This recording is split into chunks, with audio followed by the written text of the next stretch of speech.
A little early, so I want to play a little music real quick. So while we're here, let's just jump into it. Let's jump into it. What's going on, everybody? It's Coach Vic here to bring to you another great adventure in land investing. Today, I'm going to talk about where you can start to find places to invest, what things to look for, and then other ways you can make money besides the flip. I love the flip personally, but I understand there's ways that we can make a lot more money, not just flipping, but in these other alternative things that I'm not sure a lot of people are doing. So let's jump into it. You know what? I remember my first time jumping into land investing. I didn't really know where to find a property. And the program I was looking at or I was using to help me learn this stuff was they had like a list of like the number like or I guess the top investor friendly like counties in the country. And it was a giant, giant list. It was basically a vast majority of the country is investor friendly. Now, I don't know what made the requirements, of that list of what made it so like great or whatever. But I do know the ones I looked at, it was very easy to find information online. It was also a lot of vacant land in that county. So it all seemed to make sense. But here's the thing, a lot of people just straight up went and been like, all right, I'm just going to look at the first like 10 things on that list and I'm just going to go there.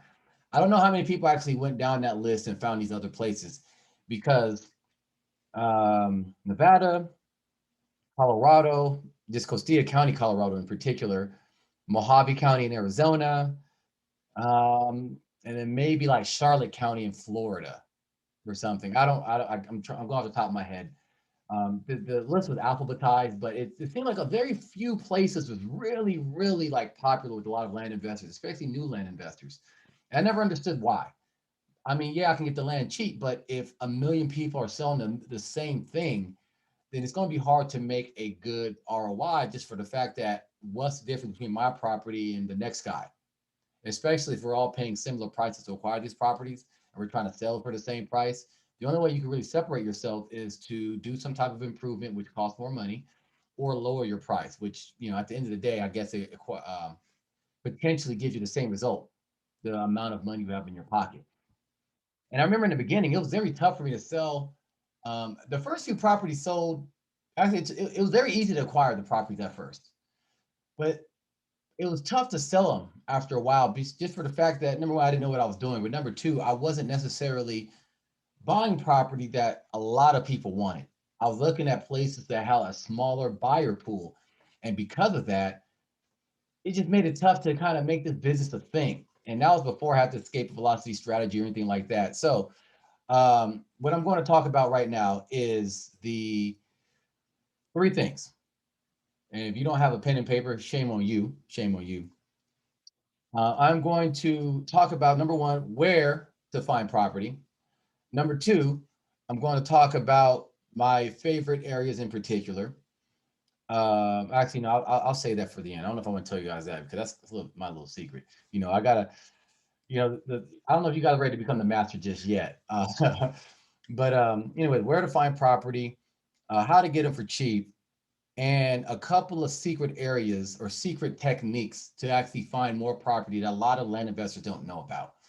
So what I'm going to do, is actually take a page out of the training I have for the people who are investing with me. And by the way, those of you invested with me, don't forget we have our mastermind call tomorrow. So that's going to be cool. Um, so we're going to talk about certain things to help us get going in our business. But for everybody else, stick with me to the end because you really want to hear about these secret like techniques and these secret ways to kind of build a list of people or a way to get these properties for cheap, and they're going to be pretty good properties as well, no matter what area you're investing in. All right. So with that said, can you guys hear me? Can you guys see me? With everything good? Let me know in the comments below if you can hear my audio okay and everything like that. I just want to make sure I'm going to be clear before I can actually jump into the meat and potatoes. So let me take a quick peek, see what you guys are saying. Uh, hey, Angelina, good to meet you. All right, you see her? Hey, good to see you. All right, great. Appreciate that. Appreciate that. So it seems like you guys can hear me. Wonderful. So I'm going to jump into it. Now, there are 3,142 counties in the United States. That is a lot of counties. That means there's a lot of potential places that we can work. And I guarantee you, there is a way to make all of those counties work. So no matter what you pick, don't worry so much about, anything except for the things I talk about, because this land investing thing works pretty much everywhere. All right. Now, certain places you might need a little bit more money up front just because the property is a little bit more expensive, a little bit more desirable.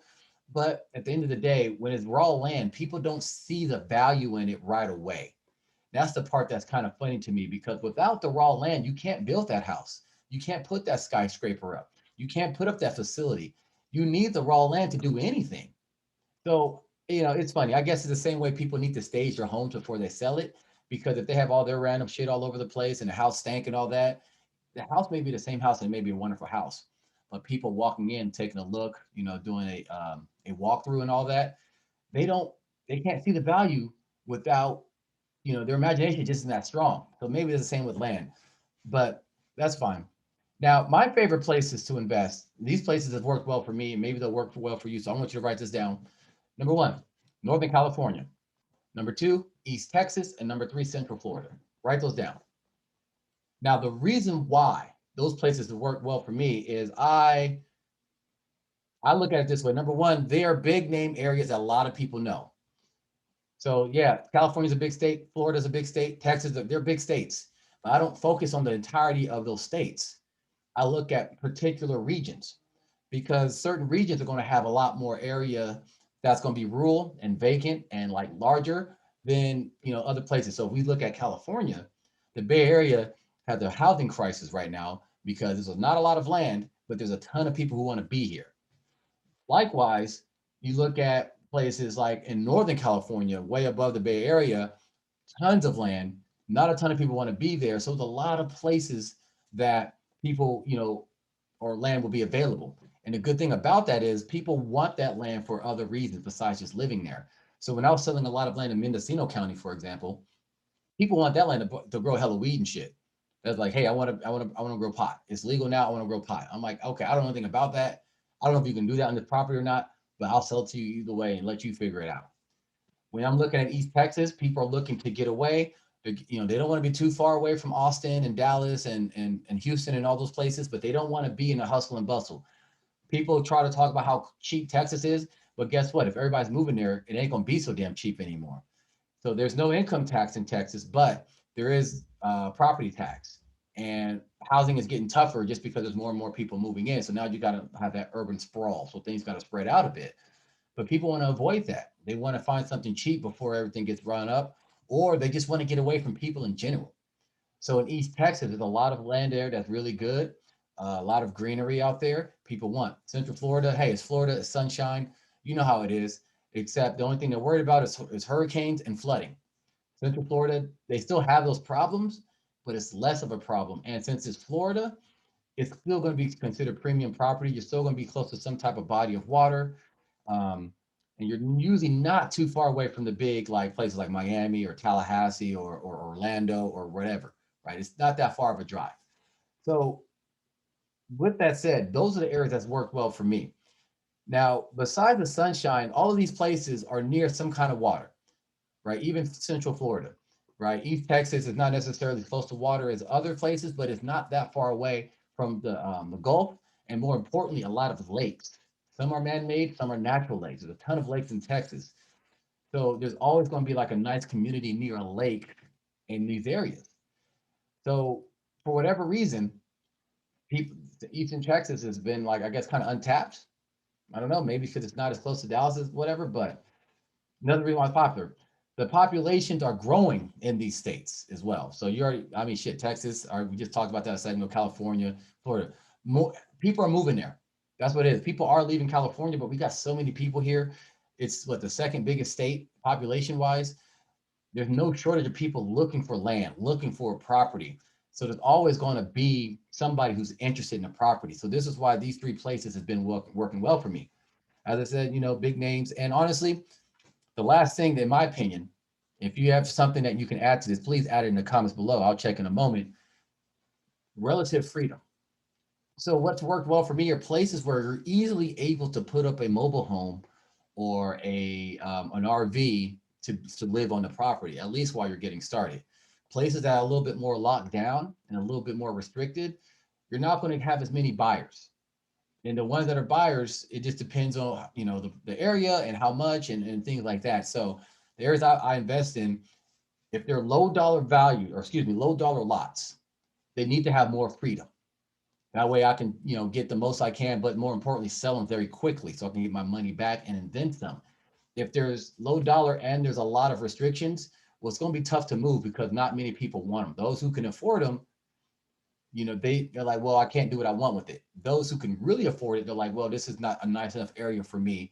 I want a nicer area where I can put up my dream house. And so, yeah, the freedom, the sunshine, close to a big body of water in some capacity, high population in the state, so people are looking to escape the more dense areas and go to less populated areas. And again, big names where people know about, because the one last thing about the big name, people will come and look for land from out of state. So it's not very, it's pretty common where I'm selling a property in Texas, but I'm getting phone calls from people in Florida, or excuse me, uh, um, Alabama or Oklahoma or something like that. Or I'm selling something in California and I'm getting called from people in Nevada or Oregon or Washington, just because people want to move around, right? And it's not just the neighboring states; it could be all over. I just gave you some names um, for this example's sake. So far, those three states or those three areas, Northern California, East Texas, and Central Florida. So far, are you finding any value in what I'm sharing with you? Let me know in the comments right now. I'm gonna check them real quick just to make sure we're all on the same page. Um, because again, I want to make sure I'm giving you guys what's going to be useful for you and your land investing. I don't want any fluff. I don't want any bullshit. So because if you guys ain't starting to win, then the group ain't going to go anywhere. And I want the group to grow and expand. And that can only happen if we're winning together. So let me know so far if you're finding value in this. Say value in the comments. Cool, cool, cool. All right, moving on, moving on. So those are my favorite places. But let's look at this. Those aren't the only areas where you can make money land investing. As I said in the beginning, this shit works everywhere, no matter where you go. And I may have my favorite areas, but other people like these areas. So what seems to be popular with land guys, at least from my experience, Nevada, these states, Nevada, New Mexico, Arizona, Colorado, and sometimes Oregon. And I'm gonna explain why. First off, these places have a very low barrier of entry. So if you don't have a lot of money, it's very easy to cop some property in the desert of Nevada or like out in the mountains in Colorado for a few $100, right? Or you could spend a couple grand for like 4 acres, 5 acres, like giant properties. I bought a 40-acre parcel in Elko, Nevada from a wholesaler, meaning I bought it from another land investor for $3,500 like a few years back. I sold that property for, I don't know, what is it, 6 or 7 grand? So it wasn't a ton of money for the amount of acreage it was, but it's so far out there. I sold it to a neighbor. He was glad to buy it. So now he probably owns 80 acres in Nevada. Think about that. 80 acres. You probably spent $10,000 for that 80 acres. What would you do with that much space? You as an individual. Firstly, I'll probably put a gym on it or something. I'm trying to put a basketball gym, put up a gym and a home and a ranch and have some, I don't know. The only issue is it's too far from everybody, but that's what I would do. But those areas, you can easily get plots of land. So I'll repeat those: Nevada, New Mexico, Arizona, Colorado, Oregon. Oregon sometimes. Now, here's the thing that you got to be careful, especially when you're in Nevada, New Mexico, and Arizona. Desert states, lots of land, a lot of people do like it. So it does sell. That's why it's popular. But it is very easy to find yourself in an area full of other newbies who are going to fuck it up for you. And here's why. When they are learning this business and they're not using my escape velocity method, they are not actually sending out the best offers. And I'm not talking about the best as in the highest dollar amount.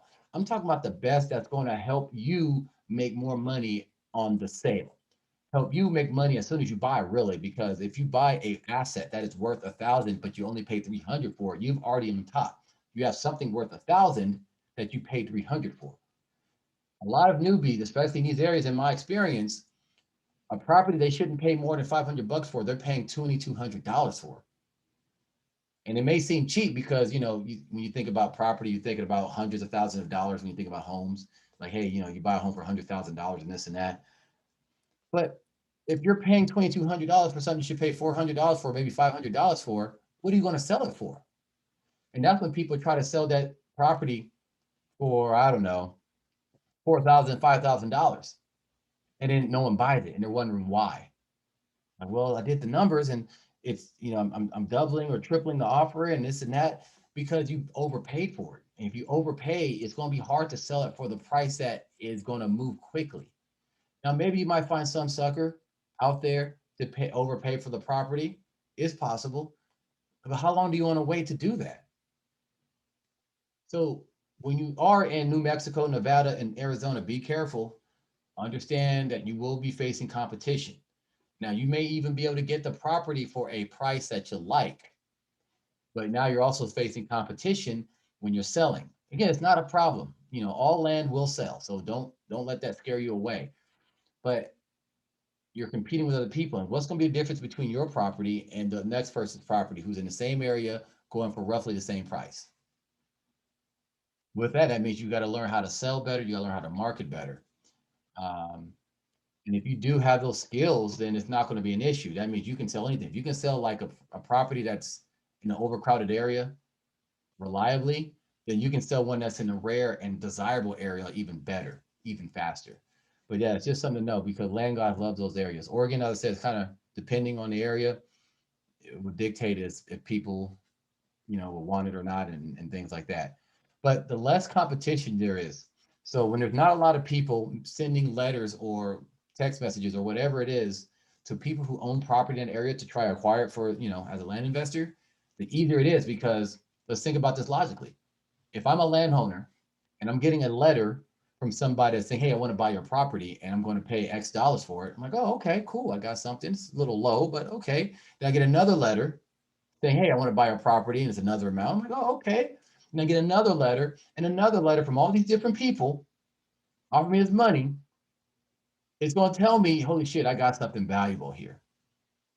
And now if you come along using my strategy and you try to, get the best price possible and you have all these tricks to negotiate, but they don't get on the phone with you because like, oh, I'm not going to pay. I'm not going to let my land go for that price. I'm getting all these offers for these other things. Hell, I might have something valuable on the property that I don't know about. Maybe I'll hold on to this. So now the owner thinks they have gold on their land or oil or something, vibranium. And now you're like, well, why aren't people responding to my offer letters? Well, you're in a crowded area with newbies that are messing it up for everybody because they're over offering. And they're not, and many times they don't deliver. They'll make the owners jump through hoops. Like, hey, you want this property?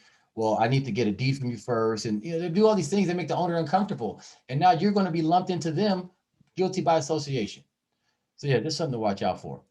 Now, when you are looking for land, I want you to look at this and write this down. It's going to be something very valuable. Okay. First off, look at places that have a lot of rural land clumped together. You don't want to find areas that have a lot more houses and vacant lots if you're starting out. The reason why is that usually those lots are either already owned by people who live, next door to those lots, but they just extended their property, or people are just going to want a higher, amount because they know the land is valuable. It's rare. Raw land is rare in these areas, so it's going to be harder to get a price that could be good. But again, it depends on your budget.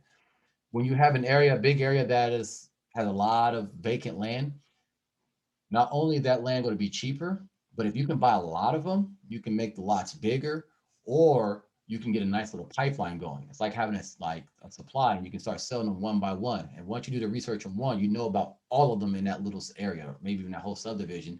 So you can just boom, sell them quick, and then sell them in groups as well, even if they're not even touching. Right? You might have two different roads, two different lots, but if they're right there, and you're like, hey, I got one here and I got another one there. You want them both? I'll give you a little deal. You can sell a lot of land very quickly that way. Also, make sure when you're looking at places to invest in, if they have online recording ability. So what I mean by that, if you can submit deeds online, so you don't have to mail them in. Now, is this a necessity? No, it's just a nice to have. It feels good, but it makes things easier for you and it saves you a lot of time. So yeah, let's see if they have that ability.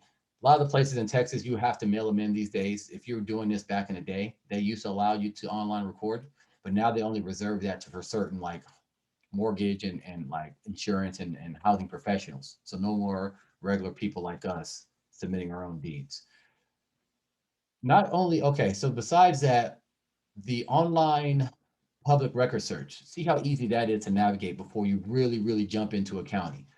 The reason why, especially when you're first starting out, you're going to need to be able to do this research to make sure the properties you're looking for or the properties you want to buy are going to be good investments.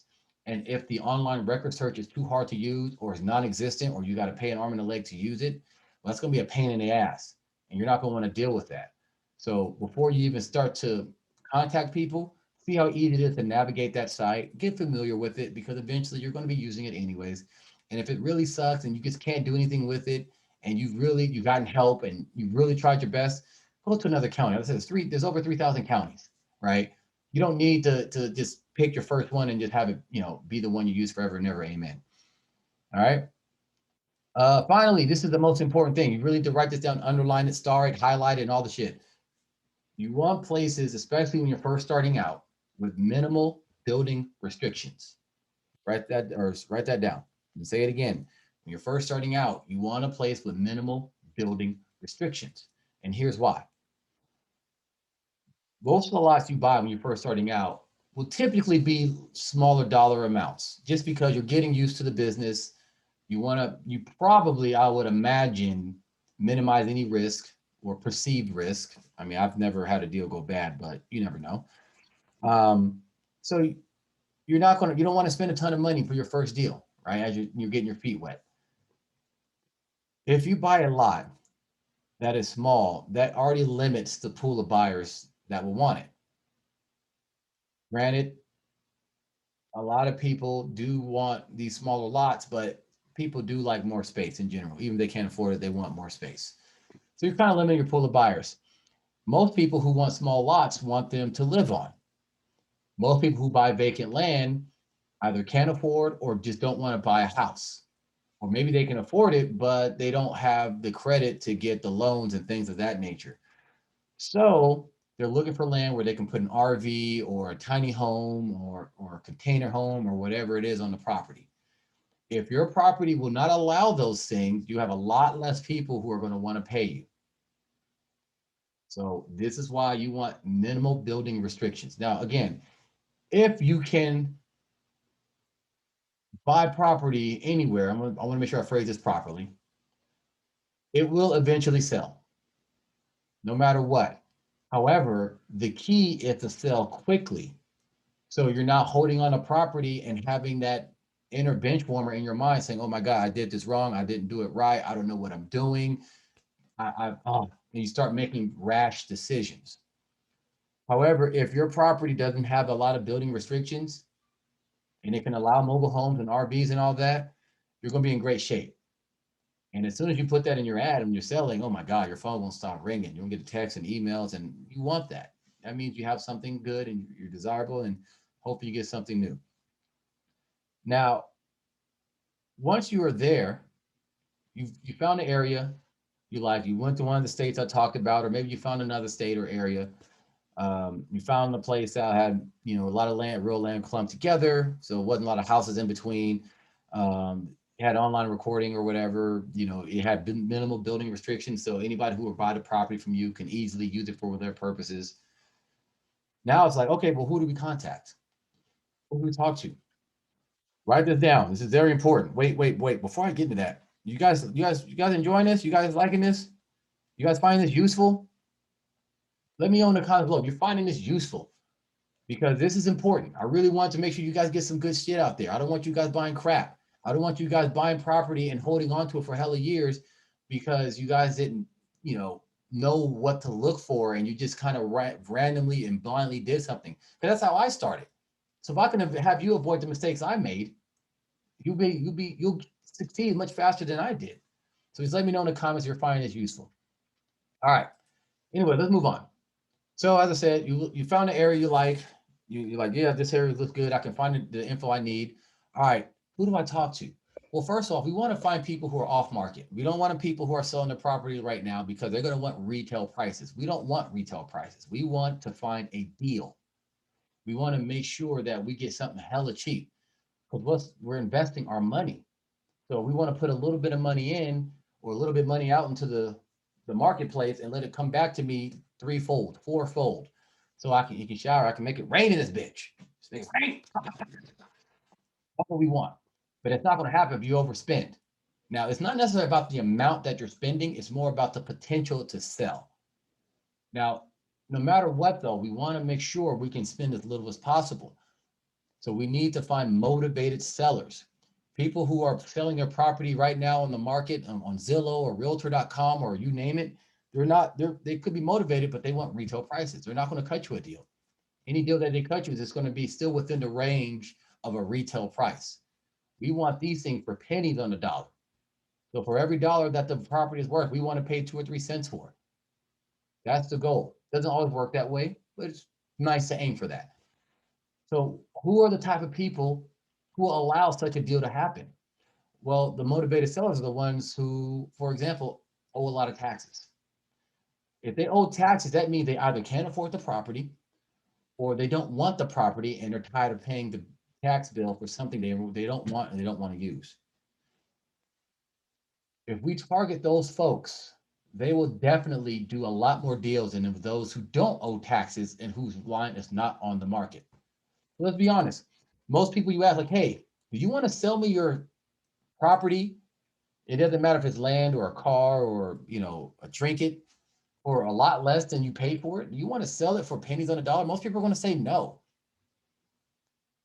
However, if you're like, hey, I noticed this thing is this thing is causing you a lot of problems, it's causing you a lot of headaches, it's causing you a lot of stress. Do you want to get rid of that thing? Then they're like, hell yeah, I want to get rid of this. This has been a pain in my ass for so long. And if I say, well, if I give you a couple bucks, would you just give it to me? Sometimes you say, hey, would you just give it to me? I'll take care of it for you without even offering any money. Some people say, yeah, I just didn't know how to get rid of it because I had this problem with the deed or that problem with the inheritance. I didn't know what to do. I'm like, don't worry, I understand what to do. I'll take care of you. I'll make it simple. Right? Sometimes you gotta grease their palms a little bit, like, hey, 50 bucks for the property, 100 bucks, and I'll take care of this problem for you. You never got to worry about it ever again. Motivated sellers will do that because you are alleviating a pain for them. They don't see the property as an asset anymore. Maybe they never saw it as an asset. They inherited from an old Uncle Joe. Who knows? But if you find those people who owe taxes and they owe a lot, not more than the value of the property, not more than what you can sell it for, let's not be an idiot here. But if they owe taxes, I guarantee you the negotiation process is going to be simple and you can get property 50 bucks, 100 bucks, 200 bucks, whatever it is. Now, you'll still have to worry about that tax bill, but don't worry about that because guess what? When you sell, that money from the sale will take care of that tax bill. You are out of pocket 50 bucks, 100 bucks, maybe 150, whatever the price is that you agree upon, right? That's how much you pay out of pocket. You sell that property for, let's say, $3,000, just for the sake of argument. The taxes are $1,500. So you put in 150. You sold it for 3,000. You paid half of that for the taxes. So now you have $1,500 back from a 50 or $150 investment. Would you like to have a small investment with money that you probably blow at the strip club anyways and have that come back to be $1,500? Put that in the comments below. Would you like something like that? Would you like to learn how to do something like that? But that's what land investing is about. You don't have to do it that way. You can buy things with more money and just, get more at the end. It's not a problem, but it is very possible if you focus on the motivated sellers. Now, the people I'm investing with that we're investing together, I show them how to find those motivated sellers. Different areas got different pain points that you can hit and target. But the general outline and general principle is the same. Find people who see the land as a burden, offer to alleviate their problems. You'll be amazed how many people are going to give you property. You'll be amazed if you think you have this preconceived notion that all property is going to be worth hell of money. That ain't true. People imaginations are limited. They don't understand what they're giving up. And in fact, they may know, but they're like, it's not worth it to me. It's like a mule with a spinning wheel. You don't know how they got that spinning wheel, and you'd be damn know if he knows how to use it. The same shit. Now, here are the meat and potatoes I want to show you. This is because we're running out of time here. And I want to make sure I tell you about the secret areas, the secret places where you can get these like motivated sellers. Not a lot of people are doing this. A lot of people know about this. So I want you to write this down and fucking you better not tell anybody outside the group. All right. You better keep this shit a secret. All right. So first, all right, is nonprofits. Nonprofits get they get a lot of donations from a lot of their donors and things like that, of property and stuff like that. Property that the donor didn't want for themselves, so that's why they donated it. But the nonprofit don't know what to do with that property, especially if that property is not in the same area where their headquarters are, where they use it. So the key is to make sure that you find these nonprofits and ask them, because they'll be listed. There's ways to find it. And then the guys that work with me, I share with them how to do this. But it's not hard to find who owns the nonprofits or the land in the nonprofit areas. Those who own the land, those nonprofits own the land, since they can't use it, they're not emotional about it. They're looking to get rid of it. And they're not necessarily looking for top dollar either. They're just like, hey, man, we got to donate this property. We need cash. We need money. We need supplies. We need this. We need that. But they don't need property. They don't need land. So if you come with a low offer, number one, they don't get offended because it's business to them. It's like, okay. And they'll make a decision like, all right, is this low offer good enough? And then a lot of times they take it. I'm like, shit, yeah, it's better than us paying property tax on something. Yeah, we'll take it. If they don't, again, it's not emotional to them. You can negotiate, you bargain, you'll figure something out. Nonprofits are really good ways, and nobody's doing this, maybe because no one's teaching it, right? But nonprofits are really good ways to find property for cheap, and it is free of competition of those newbies who are driving up the prices, making people think they got fucking gold in their lot. Write that down. Nonprofits, that's the big one. That's the big. The second one that is really good, and this depends on the area. Those who have code enforcement liens. Code enforcement liens are like basically somebody didn't follow the rules and regulations of the county. The counties they put a lien on the property until they pay off those fines and fix the thing. So sometimes they don't cut their grass. So the grass got crazy and wild, and then they'll cut it for you just to keep everything nice, but you got to pay for that, and they put a lien on your property. Sometimes it's they put a bunch of junk on the property, and it's like, hey, that's against the rules here. If you don't remove that junk, well, not only do you got to pay the fine, you got to remove the junk, and then you can get the lien removed. The county will they will record this in public record. You can look at this list and see all the different code enforcement liens, and then get and contact those owners. Like, look, man, you may not know this because you live out of state, but you have a lien on your property because the grass hasn't been cut, or someone's been junking stuff on your property, or whatever it is.